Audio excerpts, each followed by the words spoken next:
It was about 20 years ago.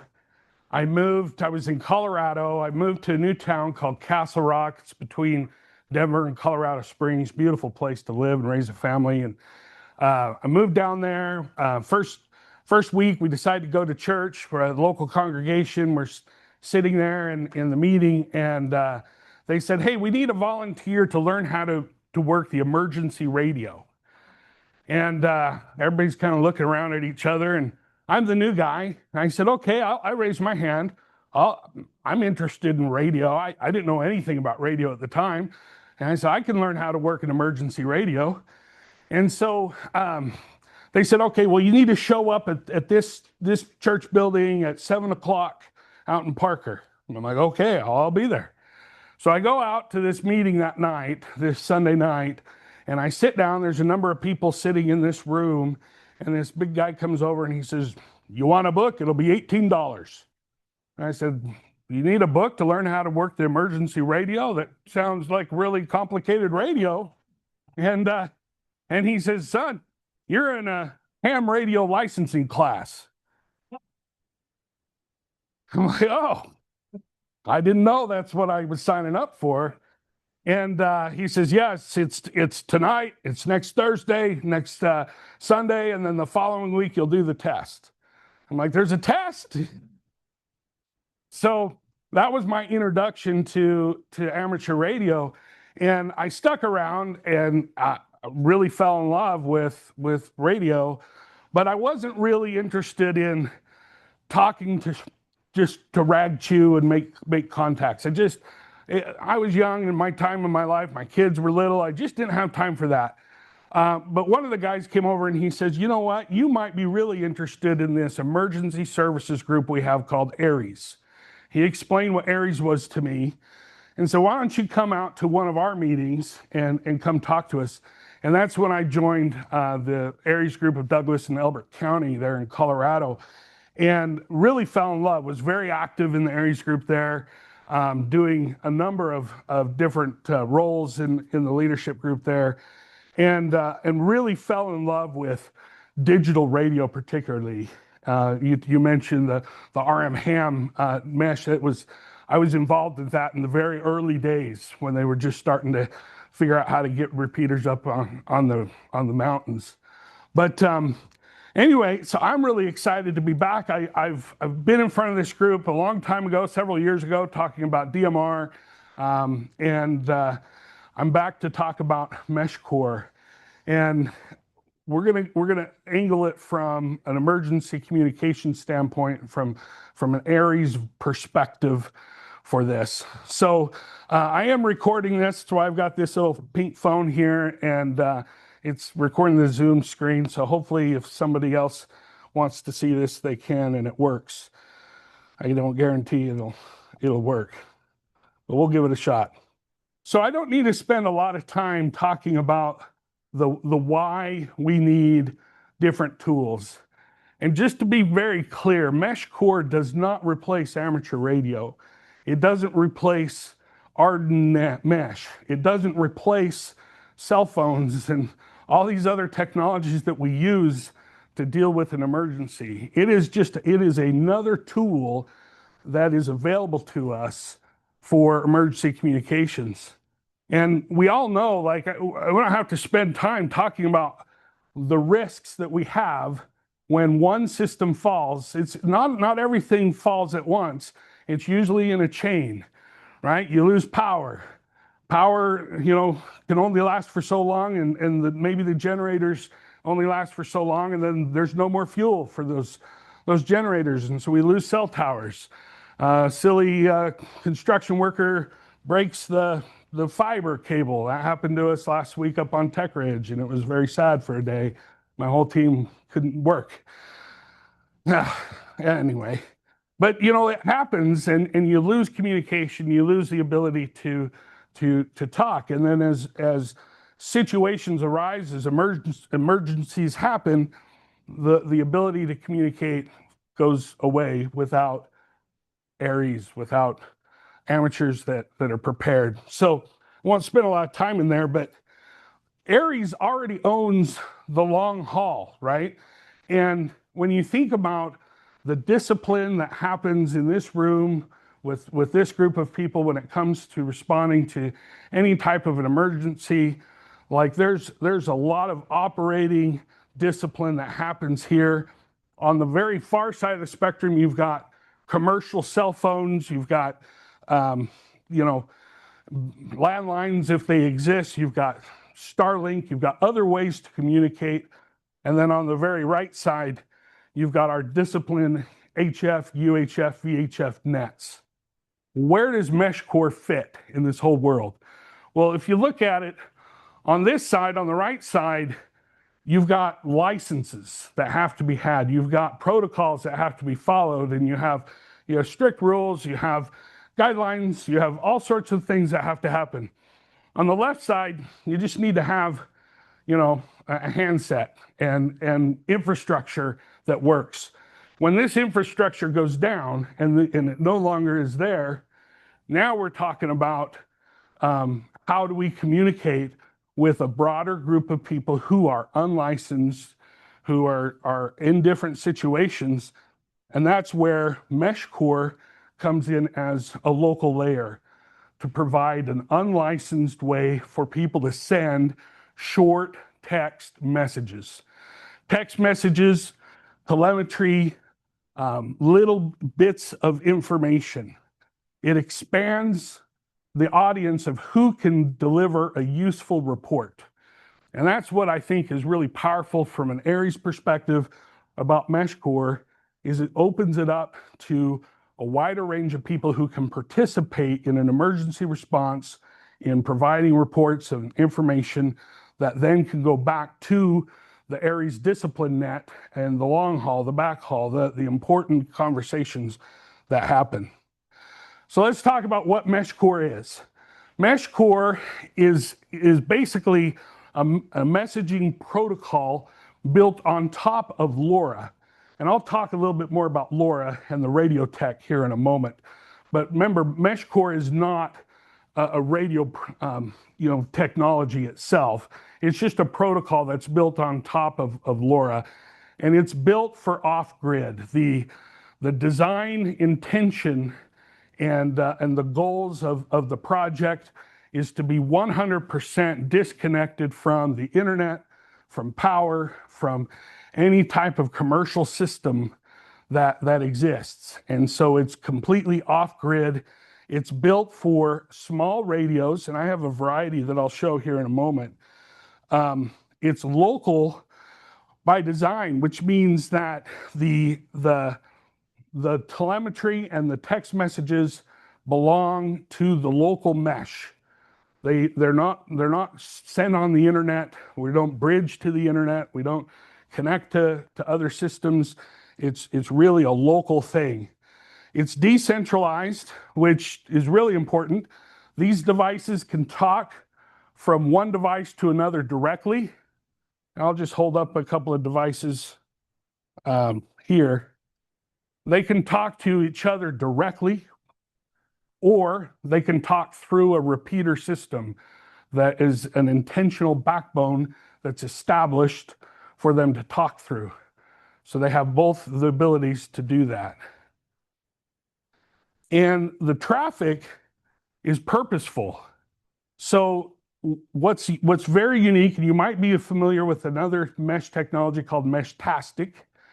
MeshTastic is a pretty cool tech for when you're going off hiking or you have a small group together. You can quickly get everybody connected and sending messages back and forth. It's really good for telemetry because it's sending out data all the time.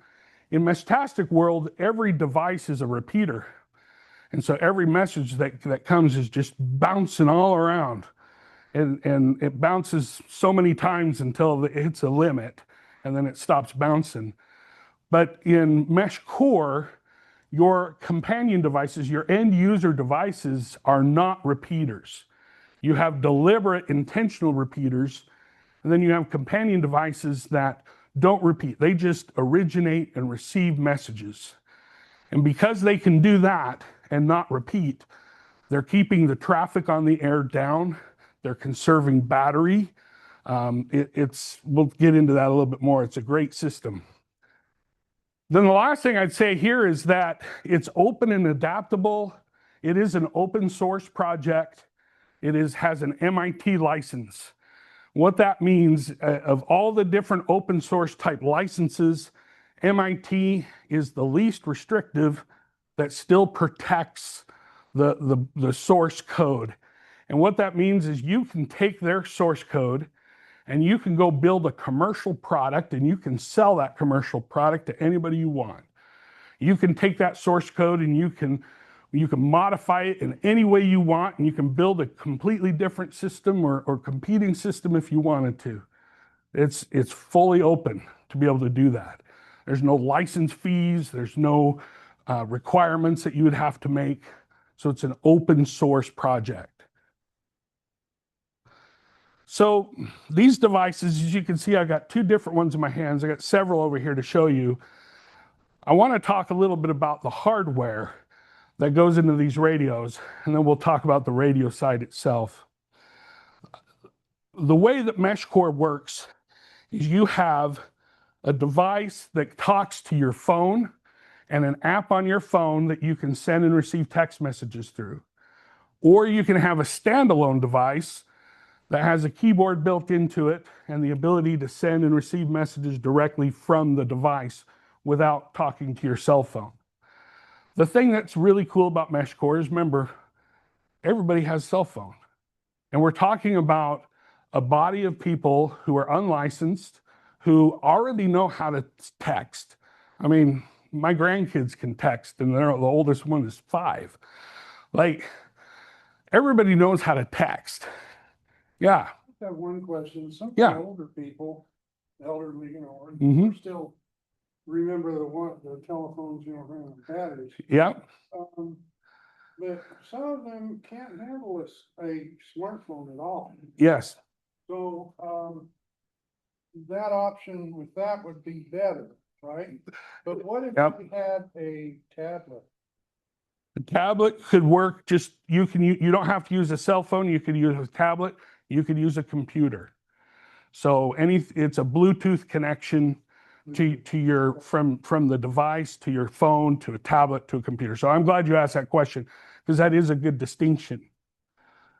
So with these different devices, the thing to remember is that there are choices to be made when you're purchasing hardware, whether you're purchasing a pre-built node, like I purchased this just like this. It was already built. It came out of the box like this. Well, I put a different antenna on it, but that's because I'm a ham. You can buy them or you can build them. Like, here's one that I built. I printed this case and I screwed on this antenna. Here's a case I just printed the other night that I kind of like. I haven't put a card in here yet, a board in here yet, but I do have a good antenna on it.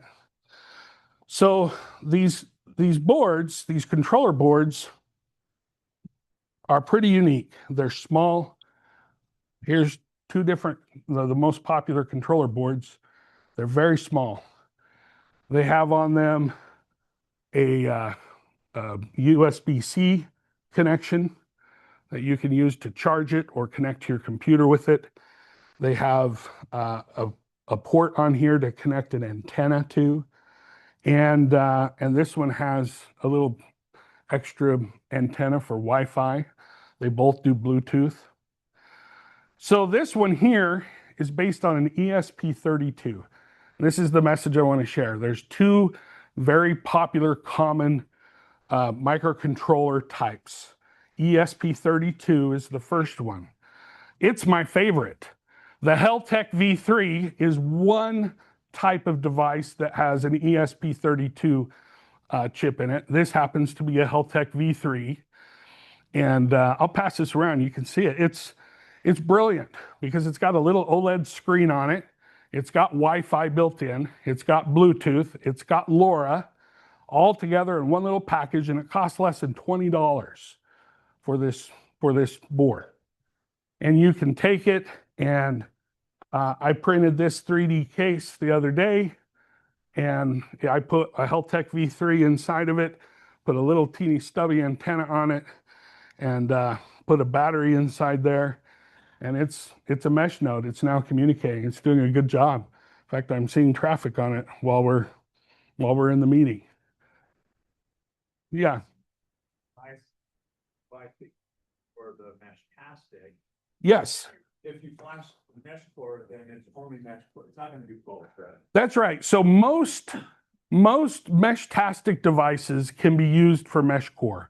Not all, because MeshTastic has a variety of different firmwares, but most of them can be used in MeshCore. All MeshCore devices can be used in MeshTastic, but you have to choose one or the other. You flash the firmware, the software that goes on the board, either MeshTastic or MeshCore. Can't be both at the same time. People are building multi-node repeaters where they have two boards, one flash MeshTastic, one flash MeshCore with two antennas. Jury's out on how well they perform, but people are getting creative to do different things. This, the thing about the ESP32, it's super powerful, but it's power hungry. And so you can see in this chart, lasts with a 2,000 milliamp battery, it lasts about a day. And then you got to charge it every day. So that's the one thing to know about that. Does that board also have GPS? It does not have GPS built in, but you can connect GPS to it. So the other common type of controller is the NRF52. This happens to have an NRF52 chip in it. This is a rack 4631. This actually is a little bit more than a 4631. It's a whiz block, so it has a few extra connections on it. It has a solar power charger controller built into it. It has a place to put an OLED screen on it. So it's a little bit more than that. But at its root, it's an NRF52. NRF52 chip is great. Does not have Wi-Fi. Has Bluetooth. Has LoRa. Very powerful, and it lasts a really long time because it sips power. It's very power efficient. On a same 2,000 milliamp battery, you can last maybe a week on these things. So if you're building a solar repeater, that's what you'd want to use. Just to show you how small these things can get, I haven't taken this one out of its package. It looks like candy in this packaging, but this is another NRF52 chip and LoRa chip together. It's just teeny. It's so small. So you can think about the applications that you can use these things with. You can build a big box to put them in, or you can build a teeny box to put them in. People are getting pretty creative. This little guy here costs $7.80 for this chip when you buy them from China. And it's a good chip. And some people are taking solar powered lights that you can buy, at Home Depot, and putting this chip in there, connecting the power from the solar power light, putting a 18650 battery in there, and creating a mesh node that's kind of a stealth mesh node in a solar powered light, and then deploying that solar powered light somewhere in their neighborhood, just giving them more mesh. Pretty clever. So choices you need to make on these devices, and I'll pass these around so you can just see and appreciate how small they are. ESD, right? Yeah, you can't hurt those ones. I think the smoke's already come out of both of those. So, but they're pretty good. Okay, so let's talk about LoRa itself. The technology of LoRa stands for long range. And when we talk about long range, we're talking about miles and miles and miles. I forget what the exact, I have it in the other presentation, the exact records are, but from one mesh node to another, it's over 350 kilometers. The longest non-mesh linking is over 1,000 kilometers of of 2 LoRa devices that are running 22 dBm in power. Like, these things are really low power, but super long range. Because they're low power and long range, they use a low bit rate. They're short, chirpy. It uses chirp spread spectrum technology, and because of that, the messages are real fast. They're short, and they don't contain a lot of data. And that's why they are text messages only. There's not voice. There's not video. Yes, you can do that over LoRa. There's applications where you can do voice over LoRa, but for MeshCore itself, it is kept to be text messages only, and so it doesn't have any of those other high fidelity items in there. We are playing in the ISM band, and it's the 915 in the United States ISM band. Now, if you think about the ISM bands, the common, in regions 433, 868 in Europe, when you're looking at MeshCore hardware, make sure it's 915, because you'd be very disappointed to buy an 868, antenna and find out that it has terrible SWR at 910. We actually operate at 910.525 in the United States. ISM band means that we are part 15. We're not playing in part 97. So it's a mind shift to go in your ham mind and say, oh, part 15. That means I don't have to have a license and I can use encryption. And that's what both these things are true in MeshCore. Everything's encrypted by default, and you don't have to have any license. There are rules on how much power you can use, rules on how long you can dwell on a particular channel, how much air time you can take up, your duty cycle, things like that. Most of that you don't have to worry about because the MeshCore firmware handles those restrictions for you. You just have to be smart and not like put an amplifier and do a bunch of things. So, but the LoRa technology blows my mind because it pulls data out of the noise. Like, well, you all know digital and how great digital is for noisy environments, but you can send messages that are so far below the noise floor, and LoRa will transmit them, 30 miles and pull it out of the dirt, and you've got a full message, and it's great that way. All right, in MeshCore, we have 3 different roles that each device can play. And they've done this very intentionally. The first one is a client or a companion node. We commonly call it a companion node. This pairs with your phone or your computer over Bluetooth. It's what allows you to originate and receive messages.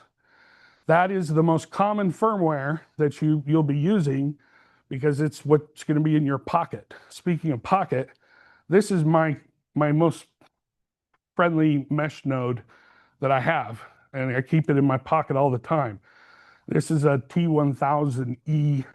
There's a similar device called the Rack Tag. Some of you might have one of those, but this is a full mesh node. Battery lasts for a few days. It's got a GPS in here, and I keep it in my pocket or in my front pocket, and I can communicate all over the place. In fact, in this building right now, I've been communicating with this over, and it's hitting the repeater on Tech Ridge at my office, and it's getting all over the place. So, but anyway, companion is the first role. The second role is a repeater. Now, believe it or not, you could put a repeater on pretty much any companion-looking device. It's just a firmware build. But that's the other role that is key here. And a repeater does really one thing. It takes packets that it hears and it sends them out. That's all it does. I mean, it's not a super smart thing. It receives and it rebroadcasts. And it does have some intelligence to make sure it's rebroadcasting the right things at the right time and stuff like that. But your repeater, it's a little bit different in MeshCore. When you have a repeater and you flash a repeater firmware onto a node, you no longer use Bluetooth to talk to that repeater. You use a companion node and your app to talk to that repeater, to get into it, to set settings and modify things, stuff like that. So you can manage your repeater anywhere on the mesh. You don't need to be next to your repeater. Yeah. Use in that same sentence, that means you have to have a phone or a laptop. Phone, laptop, tablet, or a standalone device. You could use a standalone device, and that would be your app in that case. But it's an interesting difference between like MeshTastic and other mesh technologies, where once you get that repeater set up, you no longer connect to that repeater directly. You always connect to it from another device, another companion device. And then the third role is called a room server. And this is really kind of a cool little thing. It's a BBS is what it is, a little bulletin board. It stores messages. And then when you connect to it, it will send those messages that have been stored up to you. As long as you have the password to the room, you can connect to it, give it the password. It will send you up to 32 previous messages that it has stored up for you. And you could make this a room server as well. I mean, that little HealthTech V3, it's a great room server. And you look at it and go like, how can this hold all that information? But it does. I connected to Don Mitchell's room server the other day with a device that I hadn't connected to it before, and it sent me 19 messages slowly, one after another, and I got all 19 of them on my device, and it was really cool to see that work so well. So, room servers have a great role, and we'll talk more about that. Mm-hmm. Servers have a limit? Because you can get up to 32. What about if everybody else in this room, would that also hold their 32 up to 32? So yeah, the 32 messages are shared. So it's like a bulletin board where everybody sees the same messages, and you can retrieve the last 32 messages on the board. If there are 38 messages on the board, you'll miss, those 6 messages that were the oldest messages. You won't get those. That's just kind of the trade-off. Some people have built special firmwares to extend the amount of messages that a room server can hold. Jury's still out on how well that performs. But I mean, right now, I haven't had great success with room servers, excuse me, until just recently, when I learned a little bit better how they work and to be patient. When you connect to a room server, every time you connect to it, it's doing a back and forth to say, hey, have you seen these messages? And it keeps track of your public key, so it knows like, oh, you haven't seen these messages yet. I'm going to send them to you. So it's doing a lot of thinking in there. And I'll talk more about the cryptography and the public and private keys in a minute. Hopefully that'll make sense. So why these roles matter? When I talked a little bit about MeshTastic before, when every client repeats, you get a lot of congestion, you get a lot of packet collisions, and MeshTastic is really great for small groups or for like lots of telemetry. The air is always busy. But the thing they say about MeshTastic, and I like MeshTastic. I've got a MeshTastic repeater still on my house, and it's doing pretty good. It's a lot of traffic on MeshTastic, a lot of users. But when you send a message on MeshTastic, you might as well address it to who it may concern, because you just can't guarantee you're going to get it to who you want to see that message. It just doesn't work that way. But it's mainly because every client repeats in that space, in that world. What MeshCore did and why it was created was to say, hey, there's a flaw in MeshTastic for guaranteed delivery messages and sending messages, reliable messages back and forth. And that is the way it repeats. And so with MeshCore, your companion device doesn't repeat. It receives direct messages, sends direct messages out, and then repeaters pick it up and they repeat, and they extend the mesh. Now, I say all that, there is a feature in MeshCore in the companion, which is called repeat mode. And what that does is when you put it in repeat mode, it changes your device to a totally different frequency, goes off the standard frequency to a special frequency. And it's made for, like, you and your buddies are out hiking or you're going hunting and you want to use your MeshCore devices and repeat back and forth like a Meshtastic network. Everybody has to enable repeat mode, so it goes to this special other frequency and all that traffic is flooding back and forth. And that's what it's there for. It's not something we'll typically use, but it is there and it's useful. All right, so let's talk about reliability of MeshCore. This is why MeshCore, this is why it rules, man. So you all been in a situation where you send a message to somebody and you're like, did they get that message? Did that message get delivered? It's only been recently that our cell phones tell us, yes, it was delivered. And then if you had an Android phone and an iPhone, you didn't know. And now with RCS, now you kind of know, maybe it was delivered. So delivery confirmation is a big deal.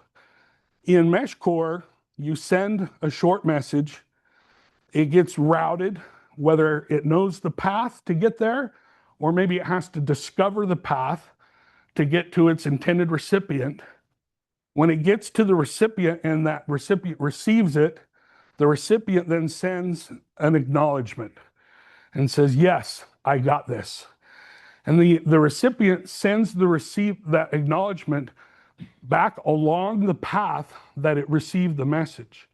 And this is important because if you don't know the path and you just flood the message out there and you're sending it to all the repeaters are all repeating that traffic, and one of those paths is going to get through more efficiently than another, and that's going to be the path that gets set, and that's where the acknowledgement is going to go. So it's a great feature because it allows the network to self-heal when repeaters are moved or repeaters go down or traffic is missed. So once that acknowledgement comes back, you know they received my message, or you know they didn't receive my message. Now, there's still a chance they got it and you didn't get their acknowledgement, but you should treat it operationally as they did not receive it, and you should send again or find a different route or something else to get that message through. But it tells you, you know whether they received it or not. And the software is smart. When you send a message and it doesn't go through the first time, it will retry. It'll retry 3 different times, and then it will flood. It'll say, hey, you know what? This path is not working. I'm going to flood it out there, which means I'm sending it to all the repeaters, and we're going to find that new path. And usually, you find it on that flood. All right, the second reliability mechanism that's built in is the temporary loss of coverage no longer has to erase the conversation. This is like with the room servers, where the room servers play a really cool role. Let's say you've got a search and rescue team.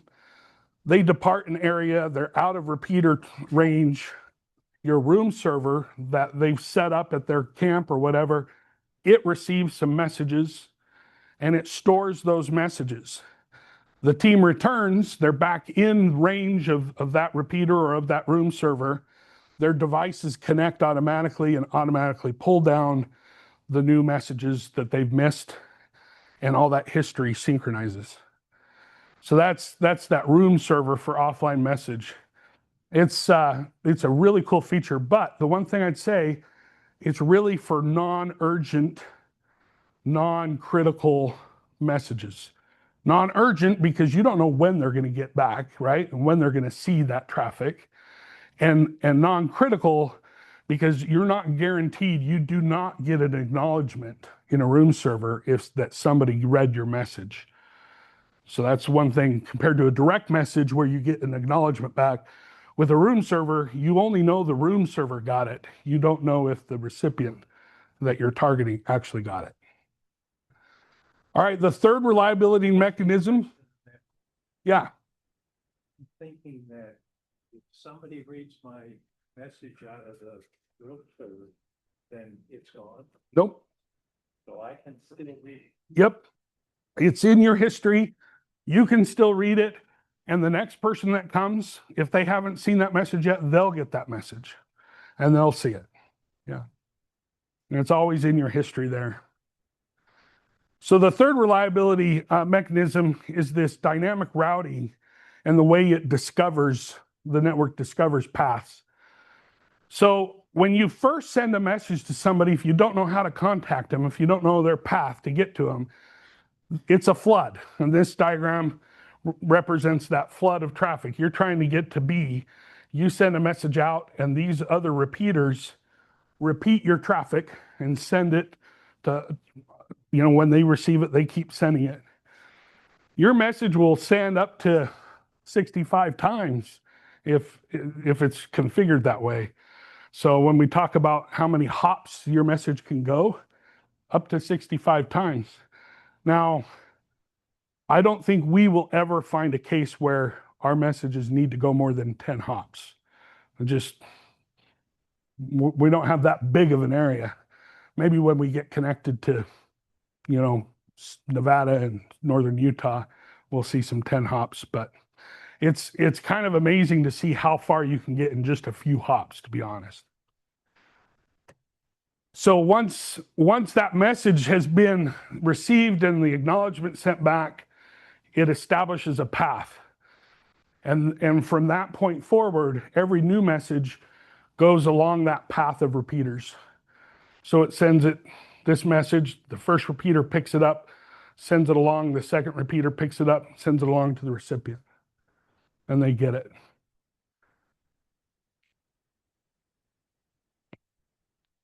All right, let's talk a little bit about cryptography. The way that MeshCore works is every device, and this is at the device level, not the user level, it's at the device level, and this is important. Every device has a key, a private key, and that is what it uses to encrypt all of its data that it sends. From that private key is derived a public key. That public key is shared to everybody that you want to receive messages from you.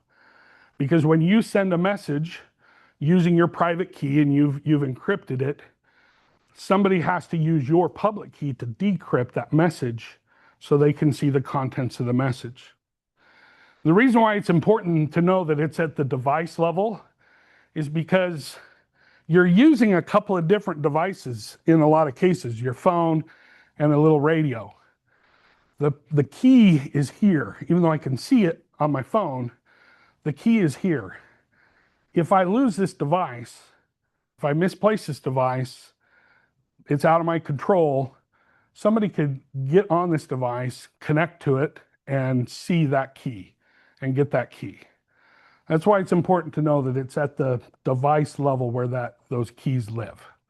So it's just something to be aware of. From a cryptography standpoint, when you send a message anywhere on the mesh, if it's an advertisement or any type of a message, parts of your public key are exposed. Now, if you're really concerned about privacy, you just need to be aware that parts of your public key, not your whole public key, but parts of your public key, particularly the hash, which is the first few digits of that public key, are exposed and people can see what that is. Doesn't put you at risk of anything, but just be aware of that. If you're trying to be very stealthy and not let anybody know you even exist, somebody's going to know you exist. What's that? Yeah, to some degree, you know who's talking to who. Yeah, because of those prefixes. The direct traffic that you send from one person to another is fully encrypted, and That is the most secure form of communication over MeshCore, is a direct message, because the recipient has to have your public key and you have your private key. You have to have their public key and they have their private key. So like I have this device right here, maybe you have one in your pocket. I can't send you a message until we exchange our public keys. I need to have your public key if you're going to send me a message. Otherwise, I can't decrypt it. I don't know what you said. And the same thing on your side. You need to have my public key. The firmware and the software is very smart because it gives you a way to send your keys out. You can advertise them, and that's called an advert that sends your message out that says, hey, here I am. Here's my key. If you want to send me a message, here's my key. But you don't have to advert, is the thing. Public is public. There is a public channel on MeshCore. It is encrypted, but the key to that channel is well known. It's published on every website you can find. So it's public is public. So just be aware that what you say, just like on the ham radio when you're talking, people can hear you, you're public. So that's how to keep that in mind. From an ARES perspective, you would want to verify keys before an activation. Make sure that you have the right contacts in your database, in your device for the people that you want to talk to. And then just be very aware of how messages are transmitted and who's receiving what when. You probably don't want to send stuff on the public channel that is sensitive. You want to use a direct message for that, or a private channel, or a hashtag channel, which is a commonly used channel in MeshCore. It's a channel that starts with a hashtag, and it's usually a topic. You might have a hashtag. We have one called test, hashtag test. And that's where everybody sends their test messages so that we don't bug everybody on the public channel. Those channels are easy to guess the key for, and that's the software does it automatically. It'll get the key from the name. So those are not, they're just like the public channel. They're not private. All right. So what does MeshCore add that voice nets don't naturally provide in the last mile? So reach beyond licenses is probably the number one thing I think MeshCore brings. When we think about ARES leveraging MeshCore for certain things, being able to involve other non-licensed individuals into a response is a powerful thing. Households that are prepared, that have a MeshCore node available to them, can give a situation report quite easily over the mesh. And then those reports then can be consolidated and put together and sent over an ARES channel, whether it be digital or voice. Because it's all text, MeshCore is really handy in the fact that it leaves a record. Everything's on your app. You've got all the history of the text that you've sent and received. So it leaves a nice record for handoffs. Conserves operator attention, because you can do things, you can multitask, and you send and receive messages asynchronously. I don't have to be at my radio at a certain time, in a certain place to receive a message. I can go about my day and do my business and work asynchronously. Yep. On leaving the text record, I believe I've been playing with this. My system failed, so I had to flash. But once you disconnect from that device,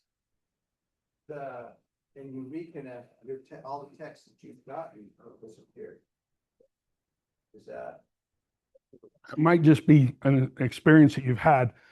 If your node is powered on and disconnected from your phone, from your app or your computer, your device will still receive messages, and it will store those messages up. And I don't remember how many messages it will store, but it's hundreds, literally hundreds, because I've had hundreds of messages stored up on the device, and then you go and you connect your app and it'll say you've got 150 messages received while you were disconnected. So if you switch devices on the companion, Mm-hmm. as long as the companion is on, it's going to receive it, but I think you lose your history. You change devices on the companion mode, yeah, I think you lose your history. It will only download what the current is. It'll download the current stuff from that was received to that device while it was disconnected. But you would have gaps because you're not always going to get everything that was sent. It is true, like especially if you're using one phone and one app and using different devices, the phone app won't show everything from both devices. It'll only show what is local to each device, what came through each device. I do that frequently. I change different devices on the same app to the point where now I use 2 different apps on my phone, so I can keep them straight a little bit better because I don't like the gaps. So you can't download a second app that's. Yeah, I use the main app, the MeshCore app that was developed, the official app. I also use another app called MeshCore One, which is a free app. I love it. It's a great app. I use that one more than the other. But I have them both connected to 2 different devices at the same time. That on the Play Store that you can download? Yeah. Is MeshCore One just Apple? MeshCore One is just Apple. That is true. But there's some other. There's several others. There's several other MeshCore apps that are on Android that you can use as well. So, all right. So I'm gonna talk a little bit about what we've got going locally. So we've built a pretty cool MeshCore network over the past couple of months. It has just sprouted up from nothing, and it's really exciting to see the growth. Affectionately, we've been calling it Dixie Mesh. That name is not trademarked, so we can call it whatever we want to call it. But this mesh network is it's local to us. It's all this region here. We don't have any connections that go outside of Washington County yet. There will be a time pretty soon. And it works across town without any cell service. There's no internet required. Nothing's required. There's no subscription. There's no company in the middle, right? The network belongs to all the people who run it. So there's no club you have to join. There's no dues you have to pay. It's pretty amazing. And we've got a cool little website that has some how-to guides and instructions and helpful things. We have a live map. I'll show you the website here is Dixie Mesh, and it's got just some simple getting started information, information about the network and how the radios work and what to build. And the website is dixiemesh.com. So it's pretty simple to get to. All right. If you want to see what our network looked like just the other day, this was on the 5th. So just the other day, these are all repeaters. All these blue dots are repeaters in our area. The green lines are established links, common paths that traffic is moving across these repeaters. We have, on the 5th, when I took a count, we had over 30 repeaters in our area that are up and running. Over 30 companions that are up and running, 4 different room servers that are active. In the last 7 days, we recorded 77 unique nodes across our network. That's over 40,000 signal observations that we've made and 18 active channels. So when you talk about the text channels and the different channels that you can go and have conversations on, 18 active channels. I only use like 3, so I don't know what people are talking about, but they're talking about stuff. Yeah. You connect from Mesquite, Dixie Mesh. Utah Hill. It's on its way. Tomorrow? Awesome. It's on its way. We had a failed attempt. We actually deployed a node up there. Keith did a great job getting this node up there, but it didn't perform right, didn't have the right mount, and there may be some other things that didn't work right with it. It's been taken care of and got a new mount, and it's working the way it should. We are very optimistic when it gets mounted on Utah Hill, we'll be able to connect into Mesquite and all across our repeaters here in St. George. And Overton, into Vegas? So it's going to take some more repeaters. It's going to take some more repeaters set up in different places. Just like talked about earlier, it'd be something that we get back on to different places to microwave too, right? Servers and into our, and then it gets sent and then it comes out at another end somewhere. It's possible, but I'll tell you what, like the discouragement is using anything that goes beyond the standard MeshCore protocol to exchange messages. So to gather these statistics, we actually have observers nodes that are uploading that data to a website, and that is seen as okay because it's just reading data one direction. But the MeshCore philosophy is you don't connect areas over the internet, like using MQTT or any other thing. You don't connect areas using other networks. And it's because that philosophy, it's been tried. Trust me, there have been big arguments happening in Pacific Northwest when they connected up into Portland and then down into Los Angeles area. Somebody put a rogue, internet connection on there, and the pitchforks came out and they hunted them down pretty quick and said, get rid of that.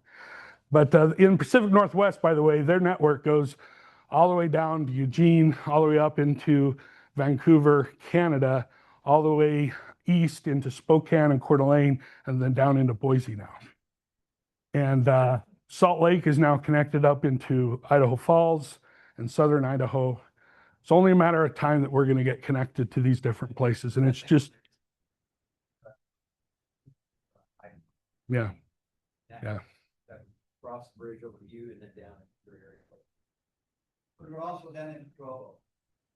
Yeah. Yep. Yeah.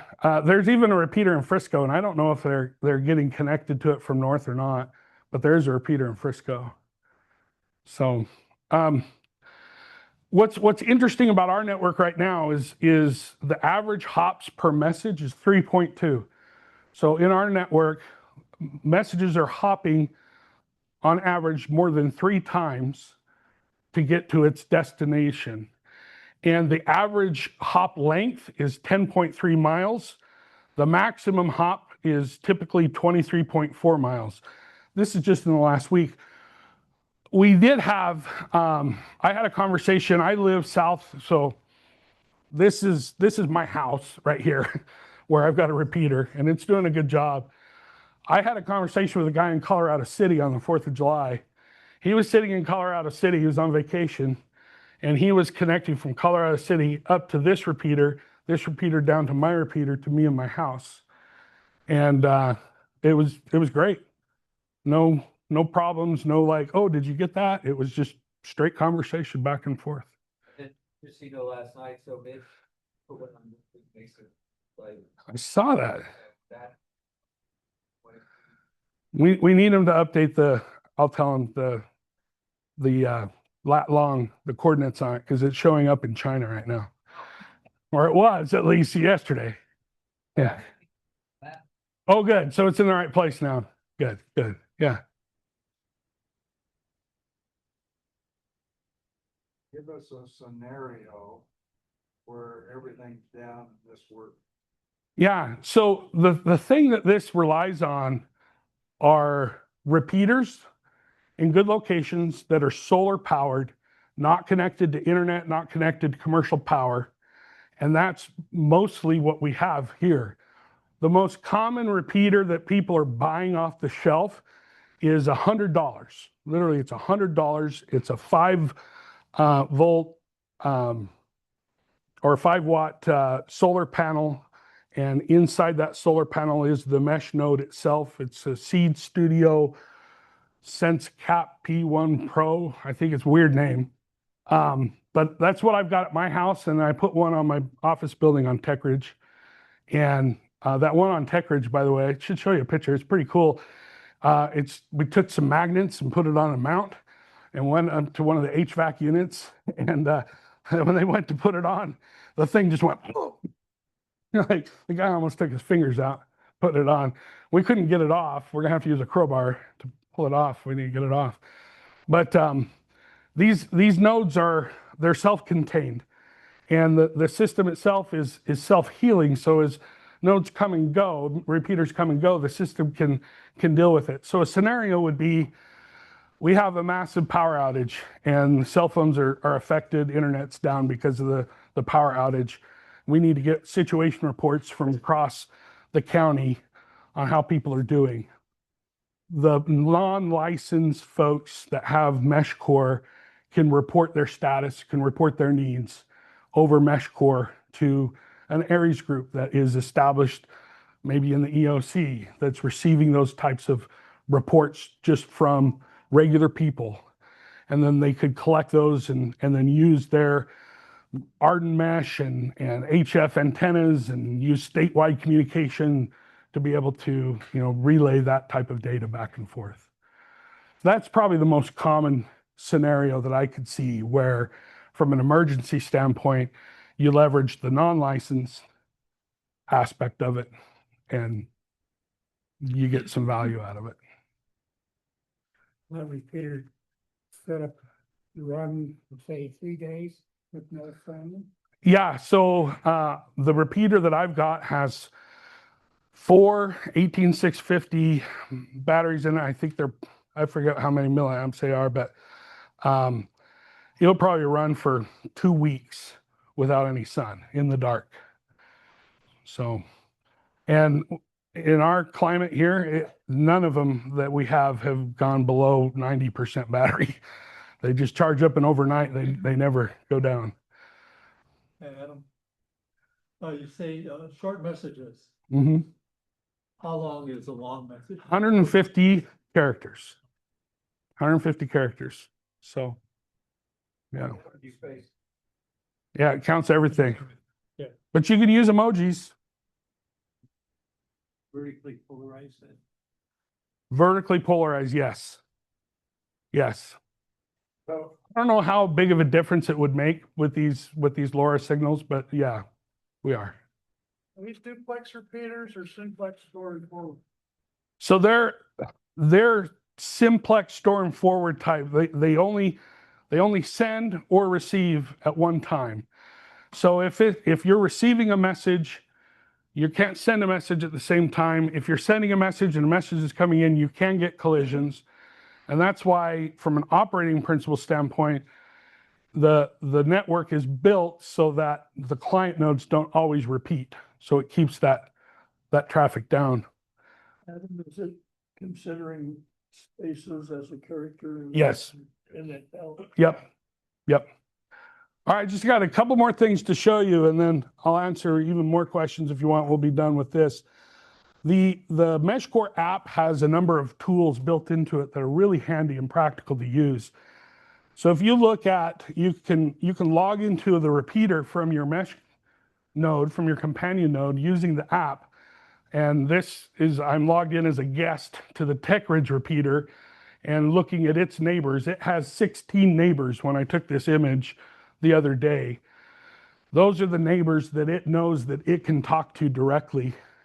And it's just a helpful tool to see if you're trying to plan a route or trying to plan coverage. You can see what they can see. Here's the Desert Canyons repeater. It had 14 neighbors. This is the one at my house. And then this is Toka Raptor, which is a repeater that a guy from up north has placed maybe 24 repeaters across the state.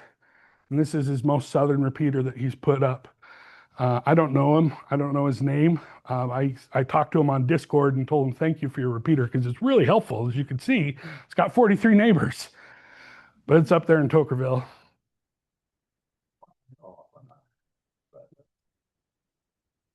it's not with the radio tower, but we did just put a repeater there at that location.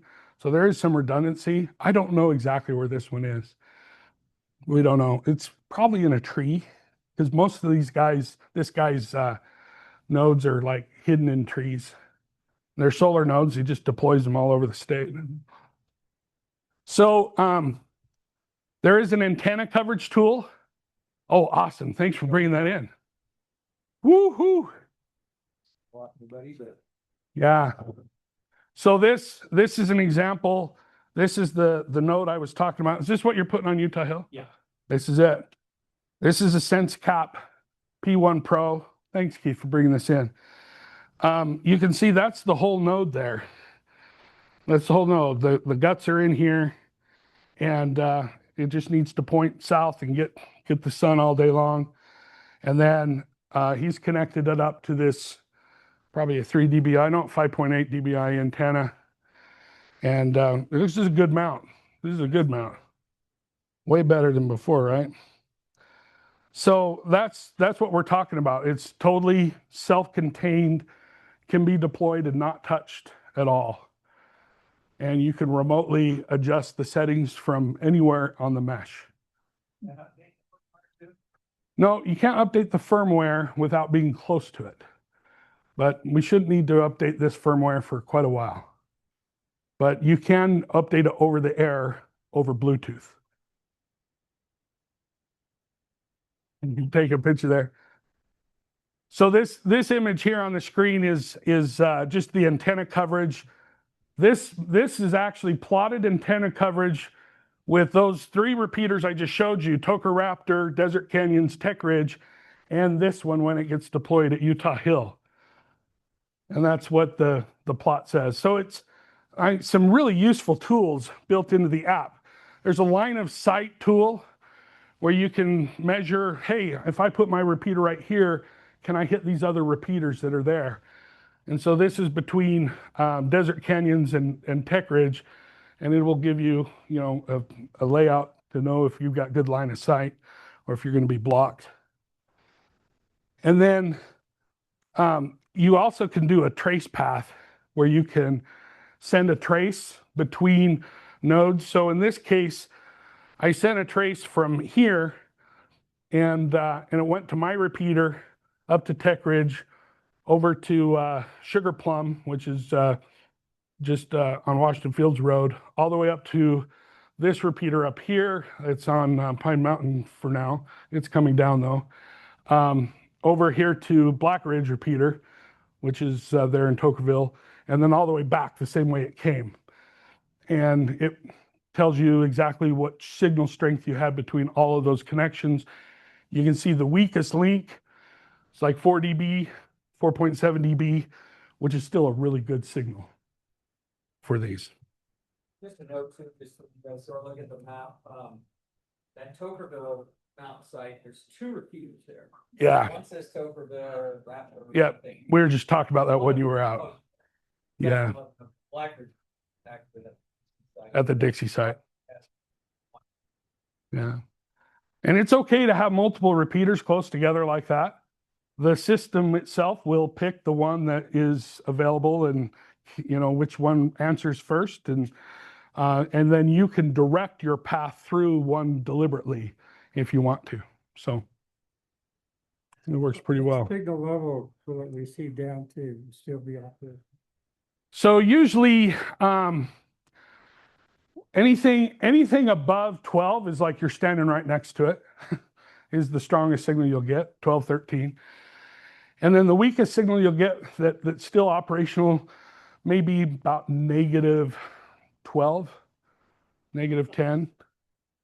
So it's surprising how you'll see, like I'll get at my place in Desert Canyons, I'll get this repeater here only at nighttime though, because it's pretty weak and it's out on Rocky Vista University, and it'll hit me just fine in the nighttime. So 2 meters, we're experiencing airplane effect. oh really? Airplane goes over and our signal really increased. Yeah. And you can actually track it. Oh, that's cool. The airplane. You had that. We may have. I mean, you do from time to time, you'll get people who take off from Las Vegas. And as they're flying over, they'll say, hey, hi from flight number 123. Bobby. Right. No, I know what you mean. Yeah. Yeah. I don't know if we've seen that before, but we do see people on planes because they think it's fun. Can you look at that signal level when you get onto the system? Yep. Yep. You can see your signal level. Let me show you a couple of things here.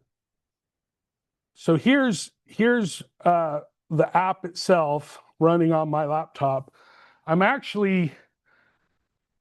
connected. This is Echo Base, and I'm connected to over the internet to my house to a node that's sitting in the window of my home office, just so it's easier to demonstrate here. But we can go into this this test channel here, and we can send a message. But first, I want to show you the live map here. So this is the live map that shows all the nodes scattered across the area. Hopefully you can see it's kind of dark, but there's, you know, my place down here. There's Utah Hill. That's this guy sending messages. So whoever just sent that message, you can see it live going up into Hurricane. Yeah. So this is physically here on the map. It's over there, but you can see these messages just travel through the air. So we can just say testing, and then boom. This is really fun to sit and watch when there's a lot of traffic going on and people are conversing back and forth. And this data is coming from our observers that are seeing the traffic and uploading this data to the website.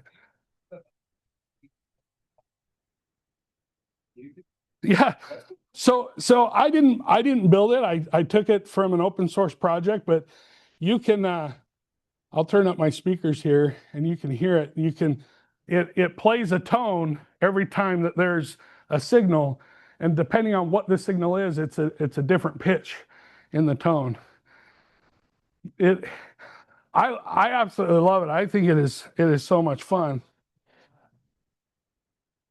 Yeah. So you can hear it. Yeah. So these are group texts that are being sent out. And then if we advert, so send a flood advert from my machine at home, flood routed.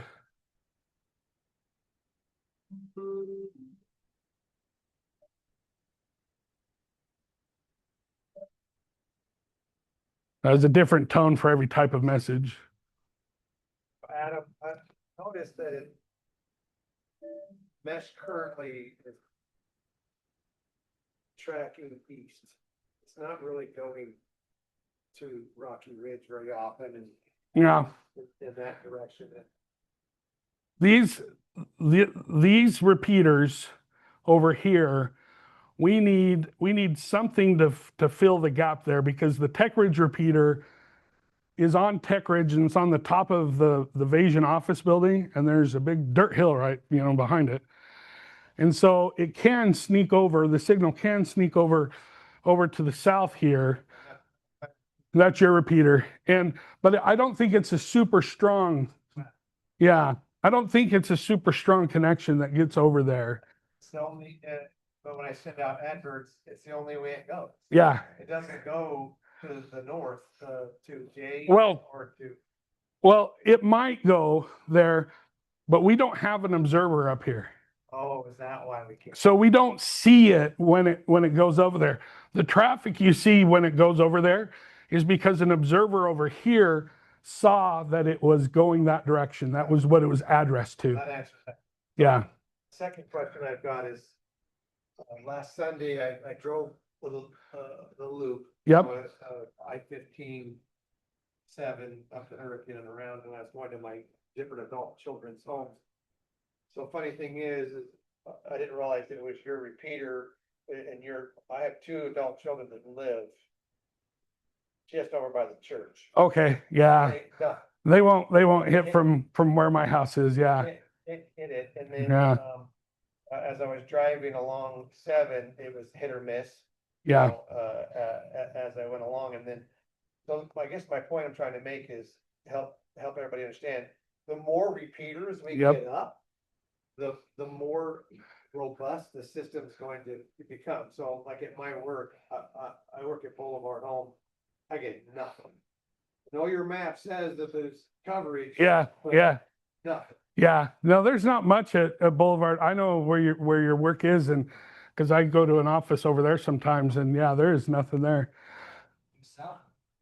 We need more repeaters. The more repeaters that get put up in the mesh, the more coverage we'll have, the better the system will work. And let me tell you, it's night and day today than it was, 2 weeks ago, than it was 4 weeks ago. Like, just everybody who comes online, we can't have too many repeaters in our area. We just really can't. There's not enough people to have too many repeaters. And one of the great ways to do it, is to have a repeater at your house, that hopefully you can get it outside of your house on your rain gutter or on your fence or up high if you can, and then use a node from inside your house that goes to your repeater, and it extends that coverage everywhere. So and if your kids in Desert Canyons put a repeater up over on their side, they might be able to sneak a signal out over into other parts that would get there. Peter on his house, as soon as it arrives, and we'll see. That's awesome. See if they can get out. Yeah, there was one over here. Yeah, I've got a tag, and Randy Steck got Yep. repeaters at his house that are only like 300 or 400 feet away, which I've been able to hit, but -3 dB. But there's parts of my houses that I can't reach his repeater. So he threw me just a small node, Yep. faded a repeater. I was stuck in my window. I could Perfect. my house, but then now I can transmit to His two blocks away Yep. north from Randy. So beauty of the mesh. Yeah, it's a great way to do it. That concept, you mentioned it earlier, but you're making one of these also repeat. Yeah, you just flash it as a repeater. So it's not a companion node anymore. It's a repeater. And just, and stick it in the window or, where it can get a signal. And then as long as it can reach another repeater and has line of sight to another repeater, then. My room. Yeah. Yeah. Yeah, go ahead. For more driving here, are we using Mesh Mapper? Is that what Yeah, so we're seeing here? the observers that we have set up, we have configured them to also send their data to Mesh Mapper. And so if you want a war drive, use Mesh Mapper and it will light up the squares on this map. Yeah. I understand you mentioned something about connecting the repeaters via microwave. What about connecting like this guy? Yeah, no, they're talking about the digital repeaters, right? Or the voice repeaters via microwave. Yeah. Not necessarily the mesh, not the MeshCore repeaters. Well, you answered that question earlier. Why you? Yeah. So, other questions? Is there content that you wish I would have covered, that I should have covered, that I should make sure I cover at the club meeting? Yeah. So I would love to see a class on how to make it work better and how to understand what the heck. Yeah. It can do so much, and you repeat all this stuff, or you can see the trace and it comes back to you, and my wife are sending messages and we're not getting them, and Yep. So just the little ins and outs of how to make it work. Okay. And I think some of that tech time, we can drive a lot of that, do some examples. Yeah, Don. What would be the maximum investment you would put into a repeater and one of the handheld devices? Yeah. So this is the board. This is the LilyGo T-Deck. And I bought the board. This was before they sold it with a case. So in here is just the board and the keyboard. and I bought 2 of them. This one I printed a 3D printed a case for it. This cost me $40.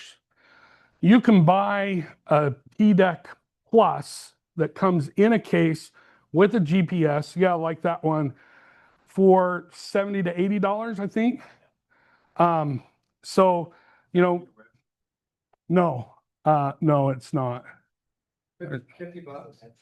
Yeah, so these devices, it's a Wio Tracker L1 Pro, I think is what they call it, from Seed Studio. And they're about $50 for this type of device.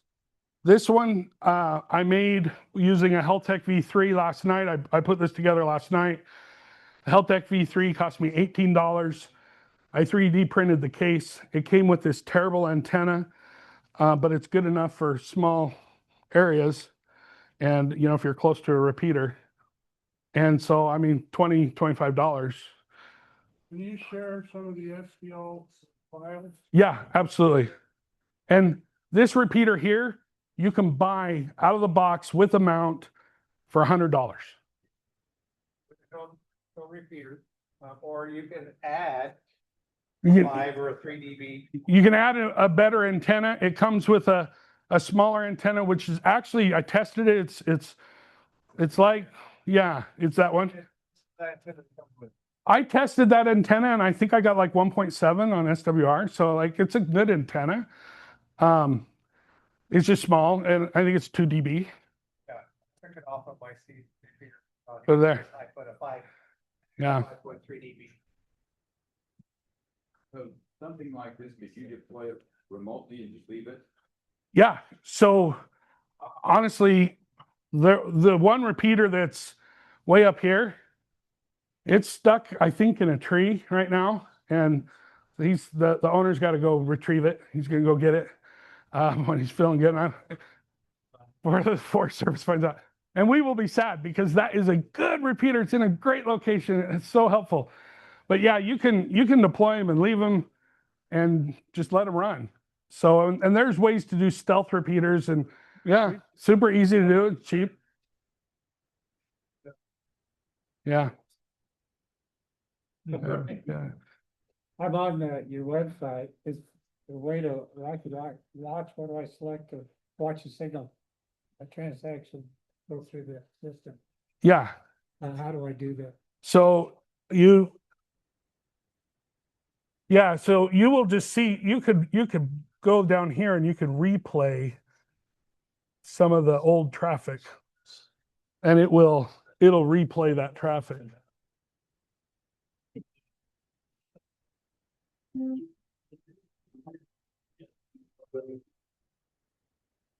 So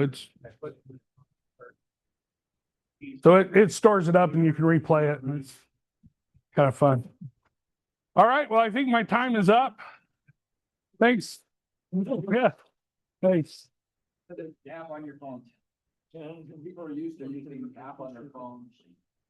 Something, it hits the fan, no cell service, no, no calls or anything. It will still work. Yeah, so it doesn't need internet as long as you have the app on your phone already. But let's say you don't have the app on your phone, your node is still going to work, and you could connect it to your computer, you know, any other Bluetooth device, or you could use this, you know, if you had a standalone device. This is actually the standard firmware that comes with this device is Bluetooth, and you use your phone. I put a different firmware on here where I can actually text and send messages from the device and still Bluetooth to my phone, to the app. I don't know if you've seen that. Yeah, this is different than the water mesh, but it's a cool, I'll find the link for you. It's really good. And you, after the meeting, you're welcome to come look at these things and play with them. Thank you, Adam.